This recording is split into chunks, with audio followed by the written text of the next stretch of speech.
गासैबो बर' रायजो राजाखौ आरोबाव फिन अफ्रि दैमार चेनेलाव बरायनानै लाफिननाय जाबाय। थ' दिनैहाय आं डाइरेक्ट खोथायाव फैखानोसै मेन टपिकआव। दिनै खिन्थु सोरखौबा रायनाय बा सोरखौबा लास्टावहाय इसे बुंनांगोन दे, रायद्रायनायथ' नङा, सानफ्रोमबो आरो बले मानोथो बिदि बुंबाय थानाय। जिखियानो जादोला जों इन्टारनेशनेल बर्डार बारनायखौ आं दान्दिसे नोंथांमोनजों शेयार खालामनो सानदों। माने बै साननैसोनि सिगां आं मोनसे खोथाखौ बुंदोंमोन, एम्बुसआव गोग्लैयोब्ला माबोरै मोनो आरो एम्बुसआव थानानै जोंनि सुथुरफोरखौ गावनो मोनोब्ला गोसोखौ माबायदि मोनो। बिनि बारैसो खोथाखौ दिनै खोन्थाथ'ला। जों इनडाइरेक्टलि जों एम्बुसआव थानानै जोंनि सुथुरखौ जुदि गावनो मोनोब्ला फुरा देरहानाय मोनखायो। आरो जुदि जों एम्बुसआव गोग्लैयोब्ला जों जेनबाय आरोखि। सासेल' मानसि गोग्लैथोंसै, गुलि नांथोंसै बा थैथोंसै जोंनि मानसिया, अब्लाना ओरैबायदि जिर' सानखायो, ओरैबायदि माने डाउन जाखायो गोसोआ। बिनि गेजेराव गावनि लोगोआनो खास्रि बिस्रि गावजागोन, एकदम जिर' जायो आरोखि। एक्सुअलि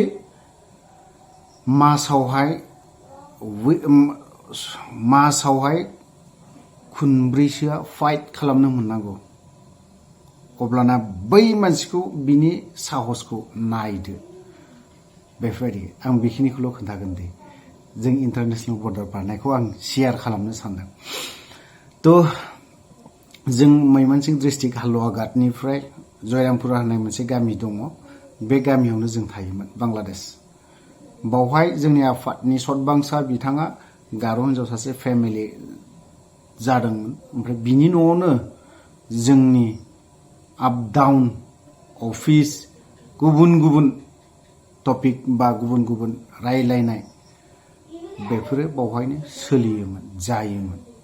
बा मालाबा जायगाखौ सोलायो, गोबां बुस्थुआनो बावहायनो जायोमोन आरोखि। जों बिनिफ्रायनो आप डाउन थांलाय फैलायखौ जायोमोन आरोखि।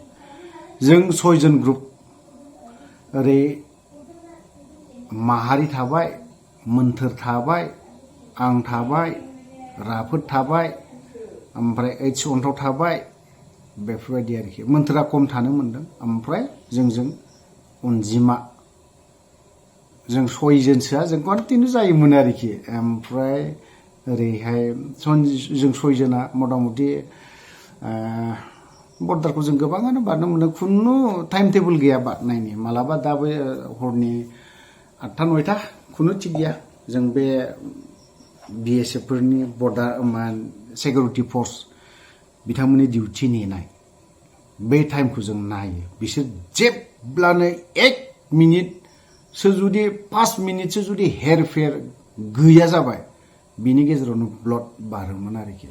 एखेबारे इन्टारनेशनेल बर्डार बेयाव जों उन्दुदाब्लायना थाहैखायोमोन आरोखि। दैज्लाङावबो नोगोद खस्थ' खालामोन। माने लेवारनि खोथा, हाग्रायावनो उन्दुना थाहैखानांगौ जायोमोन आरोखि। थाक गङै गङै गङै थांनानै जों बर्डार खाथियावसो थाहैखानांगौमोन। आरो बावहाय जुदि सोरबाया दैयाव जब्ब'नो गाब्र'ना गोग्लैबाय, जायगायावनो उन्दुना थाखादोबो।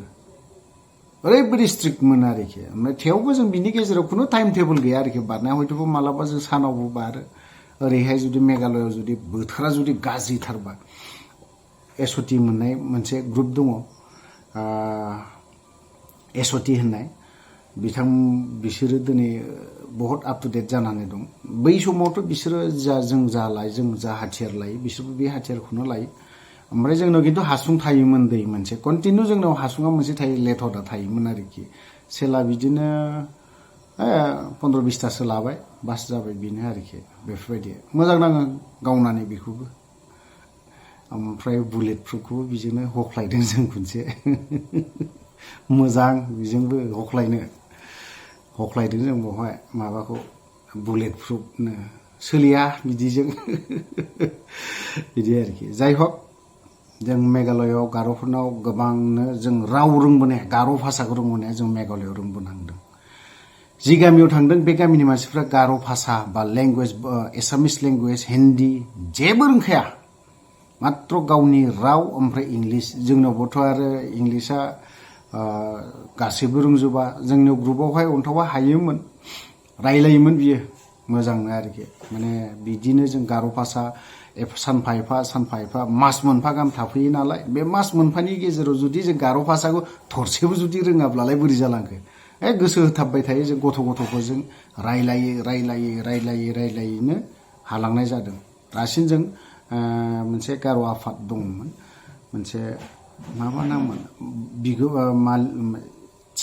CM नि माबा बिसिनि प्रेसिडेन्टनि नामा शिशिर माराक बिजों जों गोबां गोबाव थादों खिन्थु बिसोरनो जेबो आर्मसबो गैया माबो गैया जेबो हाथियार गैया NBC जोंबो थाफादों NBC फोरजों थाफानानै जेबो इन्टारेस्ट नाङा मोजां नाङा माने थाबाय नोंखौ जालदाब दोनबाय गावसोर महाय थाङो बेलासियाव थांबाय खुनु आमसार जे नोंनि रिक्सायाव दङ बे बुस्थुखौ जेबो दायित्वखौ बुजिया आरोखि नोंखौ जे सोरबा सासे नुनानैसो गुबुन एरनानै हैगोन बा नोंखौ नुलांनानै बहाबा खोन्थाहैगोन बेखौबो थाल लाया आरोखि माने मोजां ओंखारथारा आरोखि बारा थाजाया बिसोरजों माने लासैनो गावनो गाब्र'हैनायनि आखला जाहोयो आरोखि खिन्थु जोंनि ग्रुपाव बेफोरबायदि गैयामोन जों 6 जन ग्रुपनि गेजेराव बानाय सोदोब होननाय मोनसेबो गैयामोन दिनै उमुक जायगायाव थांनांगौ हरानो जा सानानो जा थो होनबाथाय थो लामायाव मा लोगो मोनलाङो पुलिसफोर लोगो मोनब्लाबो बे खाफालनि खोथासै माबा मोनसे लोगो मोनबाबो द्राम होखानायावसो थांखायो नालाय जोंनिया खामानियानो होनायनिसोखा जेबो खामानि गैया जोंनिया खालि माबा मोनसे थाङोब्लाथाय होनायनिसोल'नो बावैसो थांखायोमोन आरोखि जों माने बावहाय जोंनिया ओरैबायदि साहसबो जानानै फैखादोंमोन माने साहसाबो गोगोम जाखायो जे होलायबाय थानो मोनबाय मोजां मोनो आरोखि गोसोखौबो ओरैबायदि साहस थै सोर मा खालामनो रा बिदि बे मोनसे भाबा फैयो ओमफ्राय बेचेलार ना फेमिलि गैया फेमिलि गोनांफ्राबोथ' आरो माने गिदबनाय थायोना आंहा गथ' गथाय दङबा माबा मोनसे जोंनावथ' बिमा बिफाबो दङना जोंहाबोथ' हिनजावल'सो गैयामोन बे समाव बिमा बिफानि खोथाखौ जों सानफेरामोन बिदा फंबायनि खोथाखौ जों सानफेरा गावनि न'खरनि खोथाखौ जों सानफेरामोन जों 6 जना आरोखि अन्तत बावहाय जाखिनि दङ जों राबन होन अन्थाव होन माहारि होन अनजिमा होन बिथांमोनजों जों ज' थांनो ओरैबायदि मोजां नांदों गोसोखाङो राबना दिनै एक्सपायार जानानै थांबाय माहारि दिनै एक्सपायार जानानै थांबाय गोसोखौ दुखु मोनो ज' थाफानाय मोननाय ओमफ्राय फाखनमोनबो जों ज' थाफानो मोनदों आरोखि जेसेबां आफादनि लेडिस आर्मिफोर दं बिथांमोनखौ जोङो इन्टारनेसनेल बर्डार बारहोनाय बा माबानाय जों फैबानो बारनाङो ओमफ्राय जै बिसोरो फैबाय जोंहाबो खामानिया ओरै थाबनोसै ओमफ्राय लाना फैनो गोनां जाबाय सानथामनि उनावनो आरो इन्टारनेसनेल बर्डारखौ बांलानिफ्राय आरो इन्डिया बारफिनदोलाय बेफोरबायदि जादों आरोखि वेदा सासेयावहाय नोंनावहाय गोजां बोथोरबाथ' कम्बलानो गांनै गाहाम थाखायो ओमफ्राय जों बेगखौ लानाय जायामोन स्लिपिं बेगखौ जों लानाय जायामोन ब्लेंकेट लाबाय प्लास्टिक गांसे लाबाय ओमफ्राय बेडशिट गांसे थाबाय मुसारियालाय 24 घन्टा थाबाय ओमफ्राय रेडिअ'आ ग्रुपाव गंसे थाबाय फिलिप्स रेडिअ'आ ग्रुपाव गंसे थायोमोन बाद बाखि फिसा बिदिनो केसेट बर' केसेटथ' जों दामनो मोनखाला गार'खौनो जों दामबाय थाखासैमोन खासिया जों गार'जों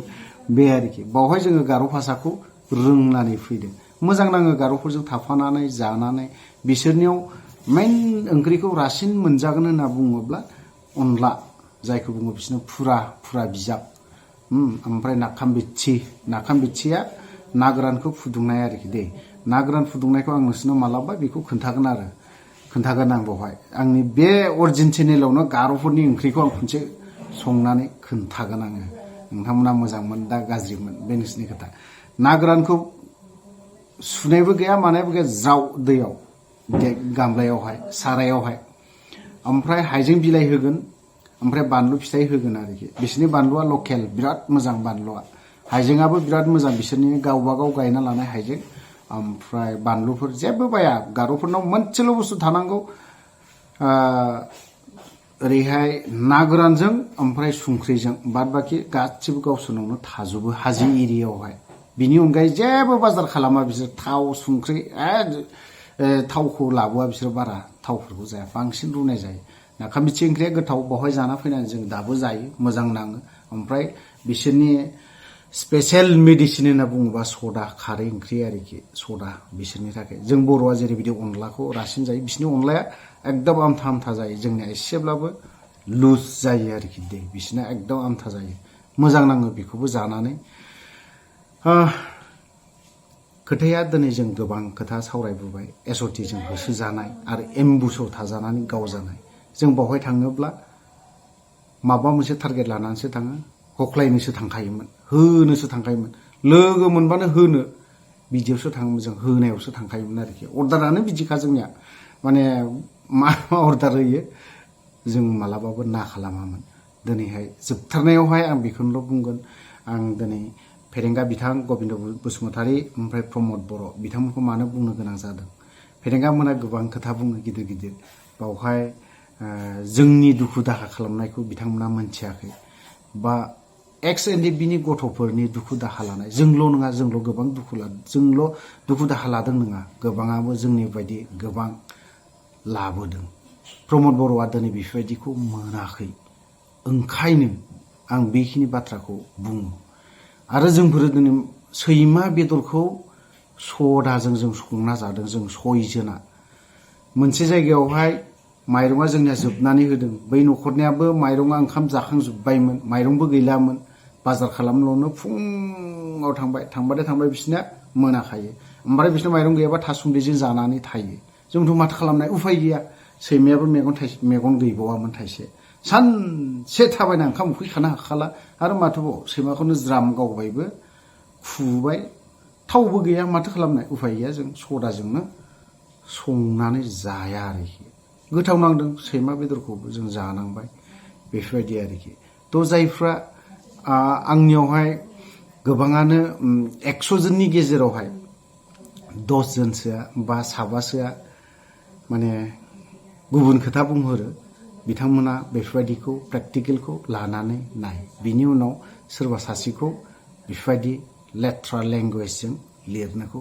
सोलों आरो नोंथाङा आं नोंखौ बुंगोन नाम थांखिया माखासे स्क्रिनशटबो लानाय दङमोन होनोबो हागौमोन आं होला बिथांमोना माने हारिनि जायफ्रा सेक्रिफाइस खालामग्रा दुखु दाहा लाग्रा बिथांमोननि दुखु दाहाखौ जेबो मिथिया अनलि गावसोरल' लादों दुखु दाहाखौ बेखौल' सानदों येस नोंसोरबो लादों बर' रायजो राजाफ्राबो लादों आं मानिदों बावहाय आं क्षमा बियो बिसोरनावहाय दिनै जोंनि थाखायनो गावथारजादों बुथारजादों आरो माथो खालामनो बिनि दायनिगिरिया सोर जों बैखौ बिजिरनांगोन नायनांगोन बै सुबुंखौ सोरबा सासेखौ नायनानैथ' जोंखौथ' आरो बेफोरबायदि जों मानो थाखाय बुंदों आं मानो दिनै ससियेल मिडियायाव बेफोरबायदि ओंखारनो गोनां जादों एफा गिदिर हारिनि थाखाय खामानि मावनानै दिनै ससियेल मिडियायाव दिनै मानो फैनो गोनां जादों जोबथारनायाव जोंहा जेबो गैया जिर' लाथिख' जायनि जाहोनाव आं दिनै प्रमद बर'खौ बुंदों प्रमद बर'खौ आं मानो थाखाय बुंदों सानसे समाव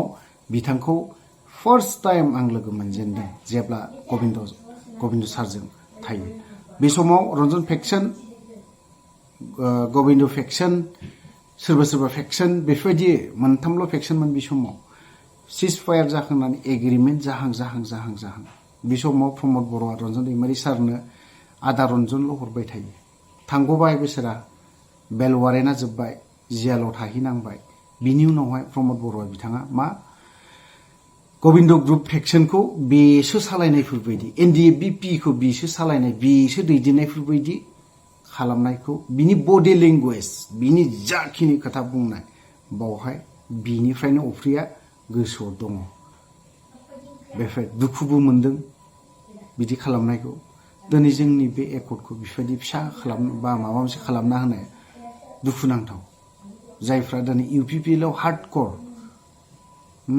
इउपिपिएलआव जायफ्रा थाग्रा हार्डकर बिथांमोनाबो एनडिएफबिखौ गोसोखाङोब्ला अयनाय जाथारबायलै बिसोरनाबो बे सोदोबखौ दिनैसिमबो बुङो दिनै गुबुन सोरबा सासे माहारियारि आफादा सोरखौबा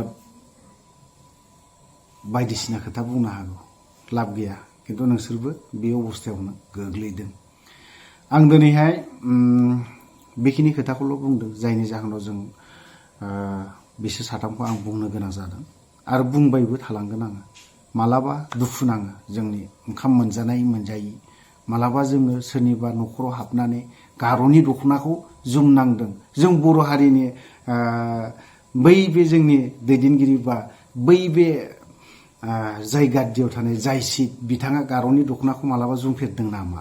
आं बेखिनि खोथाखौ सोंदों। आरो गार'फोरनि मालाबा जाय बुस्थुखौ बुंथावा आं सिगाङावनो क्षमा बिग्रोयो। गार'फोरनि दख'नानि पेटिकुटखौ सोरबा जोमनांदों नामा? आं दिनै अपेन बुंदों। आं बे खोथाखौ बुंनो थाङा गोसो गैयामोन। आं गासैनोबो बर' राजानाव आं क्षमा बियो। मानो होनना बुङोबा बै बुस्थुखौबो जों जोमनांदों मोनसे जाथायनि थाखाय। नांगौ जायोब्ला बेखौबो खोन्थागोन जों। गार' दख'नाखौ जों सयजना गार'फोरनि पेटिकुट जोमनानै फैनांदों। बेसेबां दुखुनांथाव। आं दासिमबो दुखु नाङो आंनि गोसोआव। खारन प्रमद बर'आ बेफोरखौ मोनफेराखै।